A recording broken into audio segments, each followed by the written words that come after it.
एक तासुर है कि ईरान यहाँ शिया अकाबरीन और तंजीमों को फंड करता है। आपको कभी फंडिंग मिली है? आपके तवज्जो से शायद कोई भेज दे। नहीं, हरगिज़ ऐसा नहीं है, कभी कोई फंडिंग नहीं मिली, बल्कि आपकी दुआओं से हमने ही ईरान में पैसे भेजे। अच्छा। जब वहाँ ज़लज़ला आया, जब वहाँ सैलाब आया, तो जैसे और ममालिक में जब कोई वो आता है, कोई आफत आती है, तो फलाही इदारों को ये काम करना होता है, करना चाहिए बहैसियत इंसान। तो जब रफसंजान में एक ज़लज़ला आया था, तो हमने बड़ी रकम जाकर दी थी खाना फ़रंग के अंदर, यानी कौंसलेट के अंदर, कि भाई हमारी तरफ से भेज दीजिए। उसके अलावा भी कई मरतबा हमने आज तक ईरान से कोई, हाँ देखें, हमारे यहाँ मर्जियत का समझने की बात है, आपके तवज्जो से समझा रहा हूँ, मैं आपसे बातें कर रहा हूँ कि कोई और भी तो सुन रहा है। जी। हमारे यहाँ एक निज़ाम है मर्जियत का। हमारे यहाँ मुफ्ती आज़म पाकिस्तान में नहीं बैठता। हमारा मुफ्ती आज़म, जैसे मुफ्ती आज़म सऊदी अरब में बैठता है, मिस्र में बैठता है, ऐसे ही हमारा मुफ्ती आज़म या इराक़ में बैठते हैं या कुम में बैठते हैं, जो ईरान का एक इल्मी दीनी मरकज़ है। शहर पूरा यूनिवर्सिटी है, 150 से ज़्यादा मदरसे हैं एक ही शहर के अंदर। तो हमारा जो इल्मी मरकज़ है वो या कुम है या नजफ़ अशरफ इराक़। एक फ़क़ीह हमारे वहाँ बैठते हैं, एक फ़क़ीह हमारे वहाँ बैठते हैं। हम यहाँ ज़कात और खुम्स की जो हमारी अदायगी होती है वो उनकी इजाज़त के बगैर नहीं कर सकते, लिहाजा हम उनको आगाह करते हैं कि भाई हमारे पास ये ज़कात आई है, वहाँ नहीं जाएगी वो ज़कात। फिर वो कहेंगे जी बांट दीजिए पाकिस्तान में। अच्छा, उनके पास भी दरखास्तें गई हुई होती हैं, बक्खर से, सक्खर से, लिया से, खैरपुर से, नवाबशाह से।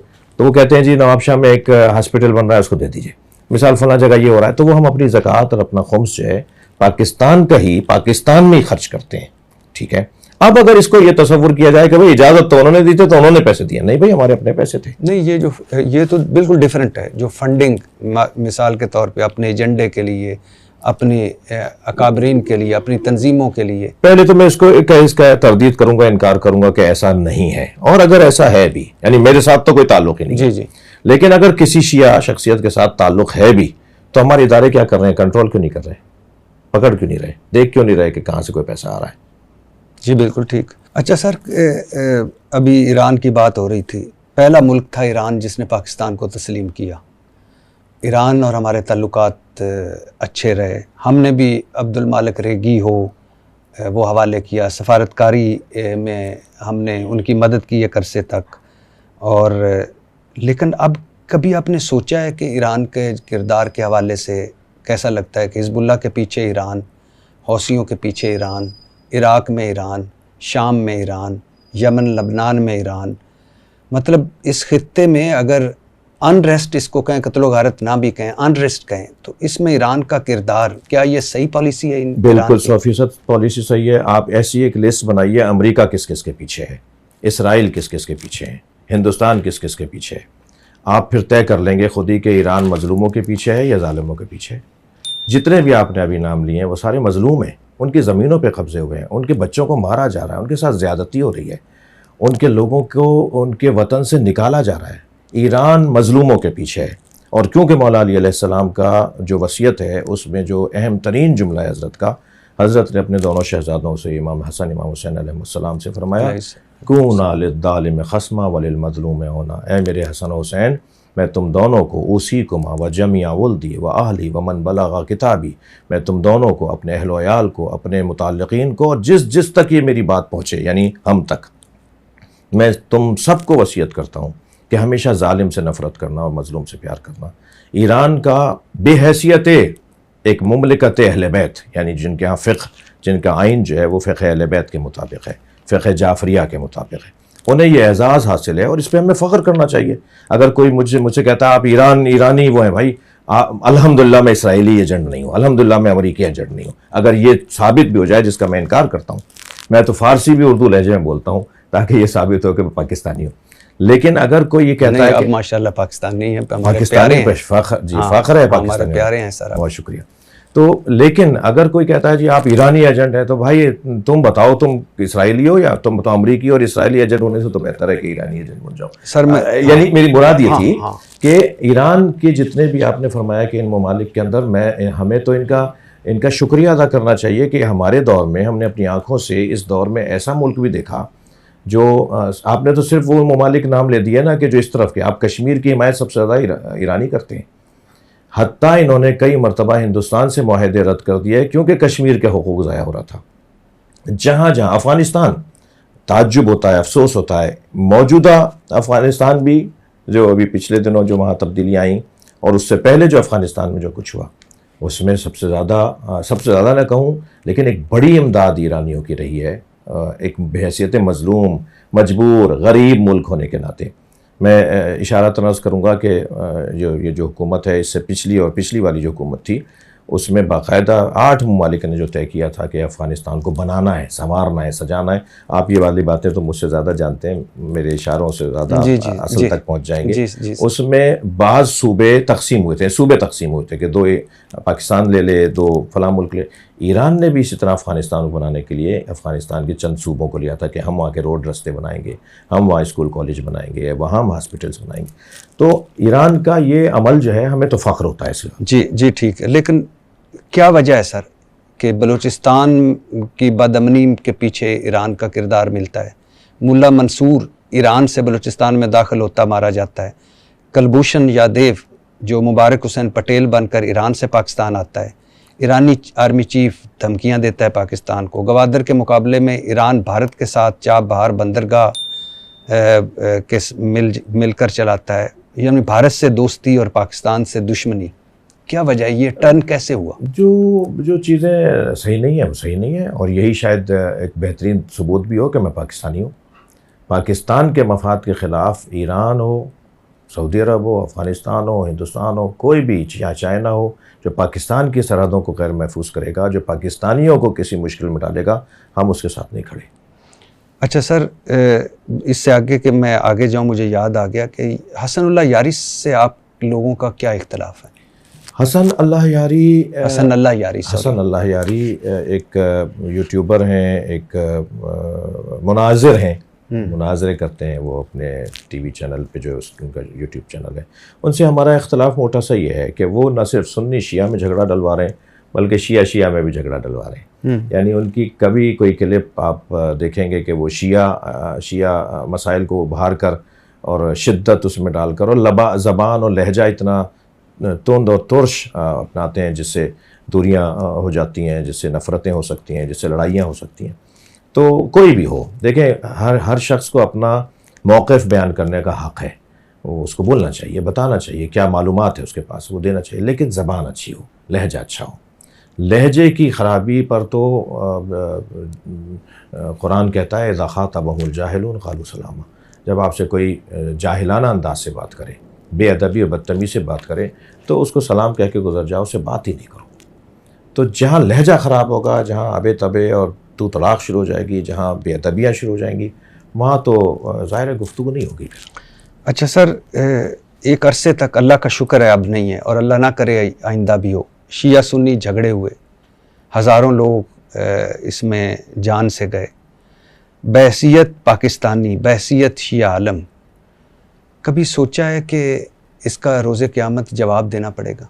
बिल्कुल ऐसे ही है। मैं तो आपकी बात में तायद और इजाफ़ा करूँगा और उस बात को बाला करूँगा कि सबसे ज़्यादा तकलीफ़ तो इस मसले पर शियों ने उठाई ना, यानी हमने जनाजे सबसे ज़्यादा उठाए। आप मकदार के मुताबिक देखिएगा, रेशो निकाल के बात करेंगे तो फिर सबसे ज़्यादा जनाजे हमने उठाए। मसलन जब अगर हम इस मुल्क में 20 से 25% हैं तो 20 से 25% के मकदार में आप देखें तो इंजीनियर सबसे ज़्यादा बेहैसियत मज़हब किसके मारे गए, डॉक्टर किसके मारे गए, अफसरान किसके मारे गए, मस्जिदों में मंबरगाहों में धमाका किस मसलक के हुआ, इसका नुकसान तो सबसे ज़्यादा हमें हुआ। लिहाजा जिसे इसका नुकसान होगा वो कैसे तायद करेगा इसकी? सबसे ज़्यादा इत्तेहाद बैनुल मुस्लिमीन की बात तो एक शिया आलिम करता है, सबसे ज़्यादा तो इत्तेहाद बैनुल मुस्लिमीन के हवाले से कुर्बानियाँ तो एक शिया आलिम देता है। यानी मैं उन सिपाहियों में से एक हूँ, मुझे इस पर फ़ख्र है कि मैं अपने ज़ाकरीन से भी, अपने हत्ता उलमा जो बहुत ज़्यादा पढ़े लिखे नहीं होते मगर एक इब्तदाई एक सतही तालीम जिनकी इल्म दीन की होती है, क्योंकि जो मोतबर और बुज़ुर्ग पढ़े लिखी शख्सियात हैं वो कभी ऐसा नहीं करेंगे और नहीं करते। लेकिन एक बड़ी तादाद है जो गैर ज़िम्मेदाराना गुफ्तगू करती है, एक तादाद है जो गैर ज़िम्मेदाराना गुफ्तगू करती है। उनसे हम मुलाकातें करते हैं, उनसे मिलते हैं, खुदा वास्ते ये ना बोलो, ये तुमने क्या कह दिया, इसके कहने से ये नुकसान हो जाएगा, ऐसे नहीं कहते। एक ये हमारा अंदाज़ होता है इस माहौल को बेहतर करने में, इन हालात को कंट्रोल करने में। दूसरा अंदाज़ ये होता है कि मैं अल्हम्दुलिल्लाह उन मुबल्लिगीन में से हूँ जो मौलाना तारिक जमील के घर चल के जाऊँगा, जो किसी भी मौलाना मुफ्ती तकी उस्मानी साहब के घर चल के जाऊँगा, जाता हूँ, गया हूँ। इसी तरह मौलाना मुनीबुर रहमान साहब जब कभी किसी मीटिंग में बैठेंगे, मैं अपनी कुर्सी छोड़ के खड़ा हो जाता हूँ कि आप मेरे बड़े हैं, आप यहाँ बैठेंगे मेरी जगह। मुमकिन है कि पहले हम आ गए हो तो सीट अच्छी हो, नहीं, सीट वीट क्या है, तो ये असल तो तहजीब है।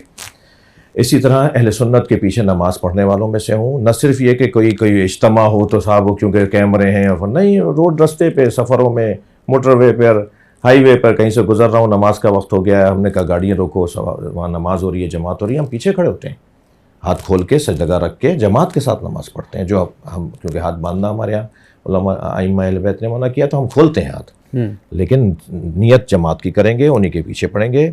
इसी तरह और कितनी ही मिसालें हैं कि जिसके अंदर इस माहौल को दोबारा से बेहतर करने में, देखें माजी में हम सब हत्ता सुन्नी मदरसों में शिया तालिब इल्म पढ़ते थे, शिया मदरसों में सुन्नी तालिब इल्म पढ़ते थे, अब से 100 साल पहले, अब से 80 साल पहले। हाँ, बिल्कुल ठीक। ये 1924 के अंदर जब जन्नतुल बकी को मुनज़्ज़म किया गया, वहाँ से फ़िरक़ावारियत शुरू हुई। आपका सवाल एक यहाँ आ सकता है कि ईरान और सऊदी अरब की वजह से दुनिया में फ़िरक़ावारियत फैली है। नहीं, मैं उसकी खुद से सवाल बना के आपको अर्ज़ कर रहा हूँ। जी जी। ईरान की वजह से फ़िरक़ावारियत नहीं फैली। जब 1924 में जन्नतुल बकी को मुनहदम किया गया और करबला पे हमला हुआ, 600 लोग करबला में एक वक्त में मार दिए गए इमाम हुसैन के हरम में, और वो सारे आले सऊद वहाँ से हमला करने के लिए आए, और उन्होंने जन्नतुल मौला को गिराया, उन्होंने जन्नतुल बकी को गिराया। वहाँ से फ़िरक़ावारियत शुरू हुई, तहरीक खिलाफत हिंदुस्तान से शुरू हुई, सल्तनत उस्मानिया को बचाने के लिए कि इनको दोबारा से वापस लाया जाए ताकि मुसलमानों में ये तनाव खिंचाव ख़त्म हो जाए। तो ये जो माहौल अब से 100 साल पहले था, अब 2025 चल रहा है, तो आप 1925 में जाए तो 100 साल मेरे ख्याल से हम सही कह रहे हैं जी जी, कि 100 साल पहले हमारे अपने मदरसे के अंदर, मैं एक मदरसे का मोहतमिम हूँ, उसमें 100 साल, वो मदरसा हमारा तकरीबन 100 साल पुराना मदरसा है, उसमें सुन्नी तालिबें पढ़ते थे, शिया उलमा सुन्नी मदारिस के अंदर पढ़ते थे। आज भी शिया मदरसों में सुन्नी मौलफीन की किताबें पढ़ाई जाती हैं और सुन्नी मदरसों में शिया मौलफीन की किताबें पढ़ाई जाती हैं। यानी किताबें तो क्योंकि निसाब पुराना चला आ रहा है, ज़्यादातर पुराना है, कुछ चीज़ें बदली हैं।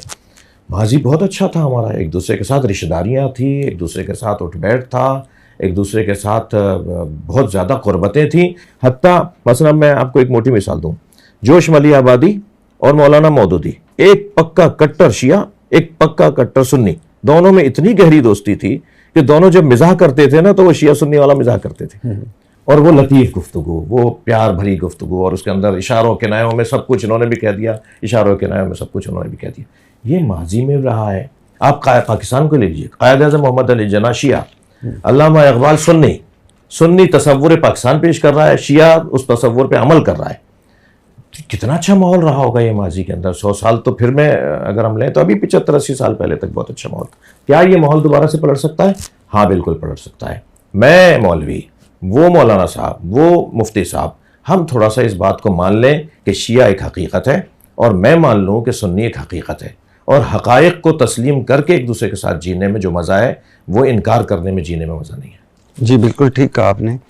अच्छा सर, क्या ये सच है कि शिया अकायद के मुताबिक अब मुसलमानों की रहनुमाई के लिए कोई किताब मौजूद नहीं और 12वें इमाम का इंतज़ार हो रहा है जो कुरान के साथ गार में है, और हदीस की कुतब इस काबिल नहीं कि इस पर एतबार किया जाए? नहीं, ये एक नज़रिया पुराना अफराद का और तफर्रुद का नज़रिया है।